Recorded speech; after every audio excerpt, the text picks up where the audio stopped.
안녕하세요. 오늘도 활기찬 하루가 시작되었습니다.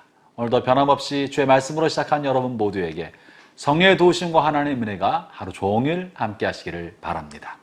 오늘은 8월 18일 수요일 아침입니다. 어제까지 해서 이사야서 전체가 이제 끝나게 되었고요. 오늘부터 다시 시편으로 돌아와서 시편 63편부터 시작합니다. 오늘 주신 하나님의 말씀은 시편 63편의 말씀입니다. 이 시편 63편은 다윗이 유대 광야에 도망자의 삶을 살고 있을 때 하나님께 드린 기도문이고 시입니다. 사울 왕에게 쫓김을 당해 광야에서 유대 광야에서 도망자의 삶을 살고 있었던 다윗이 간절히 말했던 기도의 제목, 그의 마음의 소원, 갈급한 그의 제목이 무엇이었을까요? 그는 부마로서 군대 장관으로서 본인의 신분이 회복되는 것을 요구했던 것이 아닙니다. 그는 자신의 억울함, 반역의 죄목을 뒤집어 쓰고 도망다니는 이 억울함을 풀어달라고 기도하고 있는 것도 아닙니다. 도망자의 삶을 살고 있었던 곤고하고 또 쫓기는 다윗이 하나님 앞에 오늘 드리고 있는 기도의 제목, 그 내용이 무엇일까요? 1절을 제가 읽어봅니다. 하나님이여 주는 나의 하나님이시라. 내가 간절히 주를 찾되 물이 없어 마르고 황폐한 땅에서 내 영혼이 주를 갈망하며 내 육체가 주를 앙모하나이다.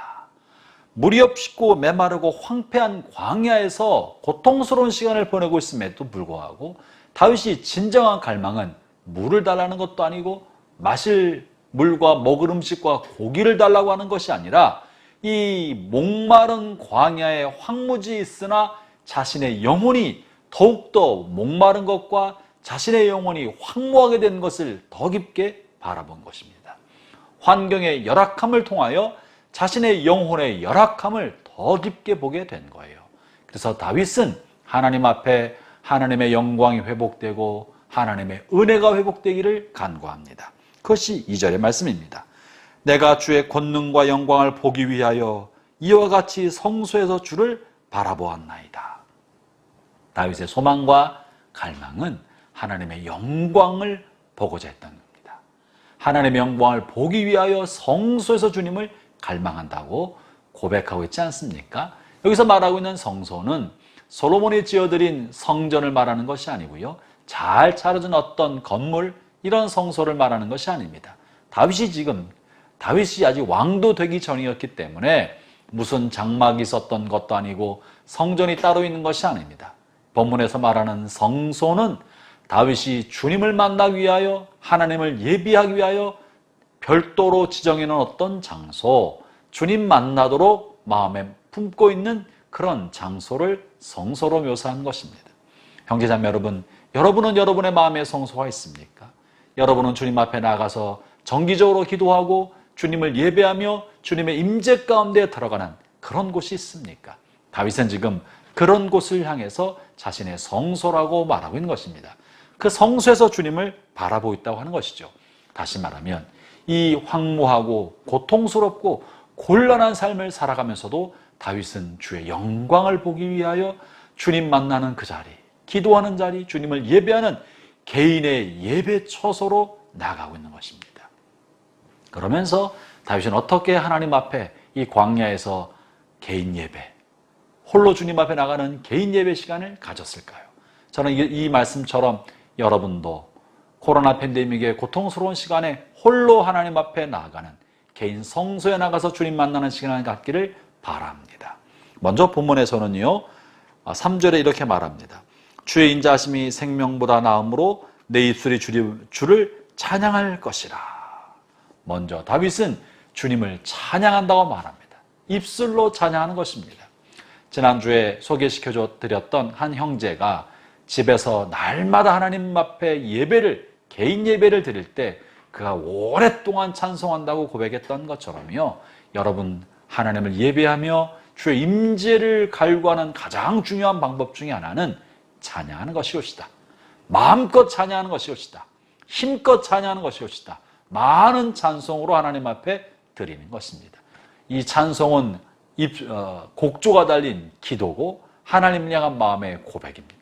내 마음을 심금을 울리는 찬송으로 하나님 앞에 고백할 때 하늘의 문이 열리고 영혼의 문이 활짝 열리고 주의 임재가 나타나기 시작하는 것이죠. 이어서 다윗은 5절에서도 나의 입이 기쁜 입술로 주를 찬송하되 이렇게 말하면서 6절에 내가 나의 침상에서 주를 기억하며, 침상에서 주님을 기억한다고 고백합니다. 이것은 뭡니까? 침상은 홀로 주님 앞에 있는 시간이요, 아무도 없는 고요한 시간을 말합니다. 깊은 밤 침상에 올랐을 때 그는 주저 눈을 감고 잠을 청하지 아니하고 아무도 없는 적막한 그 시간 주님을 바라보고 있었던 것입니다. 침상 주님을 기억하고 있다고 말합니다. 주의 무엇을 기억하시겠습니까? 오늘 하루 나와 함께 하셨던, 나와 동행하셨던 하나님의 손길을 기억하는 것이고, 내게 베푸신 하나님의 은혜를 기억하는 것이고, 나를 위해서 하나님이 하실 일들을 기억하는 것입니다. 다시 말하면 주님을 기억하는 것은 나의 마음이 주님께로 향하게 하는 것이고요, 나의 생각이 주님께로 향하게 하는 것입니다. 다시 말하면 우리의 의식의 흐름이 주님께 가게 만드는 것, 이것이 주님을 기억하는 것이고, 의식의 흐름이 주님께 가게 하는 것, 이것이 기도인 것입니다.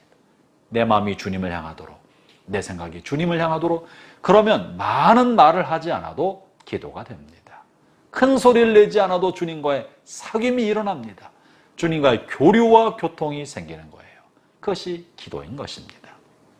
다윗은 이렇게 입술로 찬양을 하고 그의 심령으로 하나님을 향하여 기도하였고, 그리고 6절에 또 세 번째로 이렇게 말씀하는데요, 새벽에 주의 말씀을 작은 소리로 읊조릴 때 하오리니. 깊은 밤 시간에는 기도하고 이른 아침 시간에는 하나님의 말씀을 읊조렸다고 말합니다.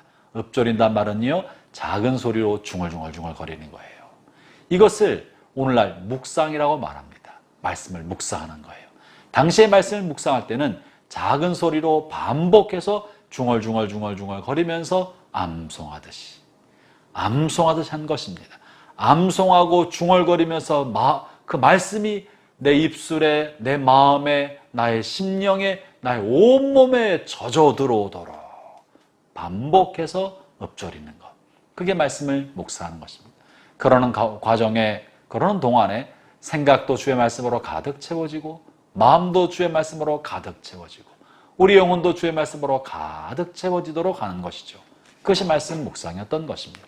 사랑하는 형제자매 여러분, 여러분도 하나님 앞에 개인적으로 나가 예배를 드릴 때 찬양을 하고 기도하고 말씀을 읊조리면서 반복해서 읊조리고, 그러면서 암송하면서 말씀에 푹 젖어 있기를 바랍니다.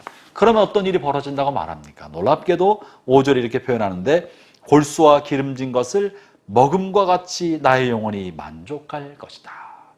광야의 도망자가 충분히 먹지도 못하고 굶주림 속에 있었을 텐데, 이 굶주림에 있을 때 기름진 것을 먹고 고기를 먹어서 육신이 강건함을 얻는 것처럼 내 영혼이 찬양하고 기도하고 말씀을 읊조리며 먹을 때 내 심령이 이렇게 고기를 먹은 것처럼 만족하게 될 것이다 라고 말을 합니다. 이 얼마나 놀라운 고백인지 모릅니다. 저나 여러분이나 다윗처럼 하나님 앞에 날마다 새벽에 나와 말씀을 묵상하고 하루 종일토록 찬양하고 늦은 밤 고요할 때 주 앞에 기도하며 주님을 예배할 때 여러분의 영혼이 기름진 좋은 것으로 만족함을 누리게 되시기를 축원합니다. 기도하겠습니다. 하나님 감사합니다. 우리의 심령이 갈급하고 목마를 때 주님의 앞에 나아가 주의 성소에 무릎을 꿇고 주의 얼굴을 구합니다.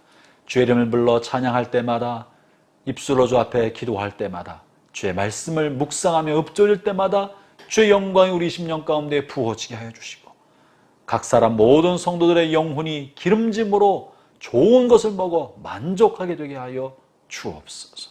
오늘도 주님 의지합니다. 감사합니다. 이 말씀으로 하루를 시작합니다. 예수님 이름으로 기도합니다. 아멘.